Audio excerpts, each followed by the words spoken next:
एकनाथ शिंदे यांची पत्रकार परिषद सुरू आहे, थेट जाऊयात। प्लेसला आपण संविधान भवन उभं करतोय आणि बाबासाहेबांच्या आठवणी जतन करण्याचं काम करतोय आणि म्हणून इंदू मिलमध्ये देखील आंतरराष्ट्रीय दर्जाचं बाबासाहेबांचं स्मारक उभं राहत आहे। जगाला हेवा वाटावं असं ते स्मारक त्या ठिकाणी उभं राहत आहे। हे देखील तमाम देशवासियांसाठी अभिमानाची बाब आहे आणि म्हणूनच अशा या बाबासाहेबांचा आज जयंती उत्सव आहे। तमाम सर्व लोक या ठिकाणी आज त्या कार्यक्रमामध्ये उत्साहामध्ये जल्लोषामध्ये सहभागी होत आहेत। बाबासाहेब खरं म्हणजे संविधानाचे शिल्पकार आहेतच, पण ते माणुसकीचे देखील शिल्पकार आहेत।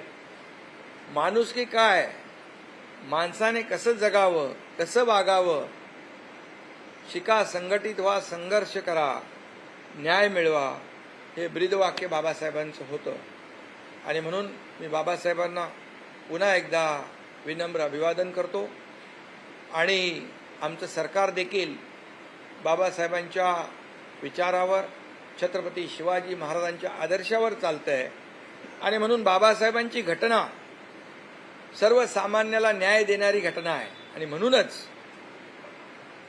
सर्वसामान्य कुटुंबातला व्यक्ती या देशाचे प्रधानमंत्री झाले, एका शेतकऱ्याचा मुलगा या राज्याचा मुख्यमंत्री झाला आणि एक आमची दलित आदिवासी भगिनी या देशाची राष्ट्रपती झाली। ही सगळी जादू आहे, ही किमया आहे, ही बाबासाहेबांच्या घटनेची आहे, बाबासाहेबांनी लिहिलेल्या घटनेची आहे आणि म्हणून मी पुन्हा एकदा तमाम महाराष्ट्रातल्या जनतेला आज बाबासाहेबांच्या जयंतीनिमित्त मनापासून शुभेच्छा देतो। सर, आज चैत्यभूमी इथे तुमचं भाषण झालेलं नाहीये, पूर्वनियोजित भाषण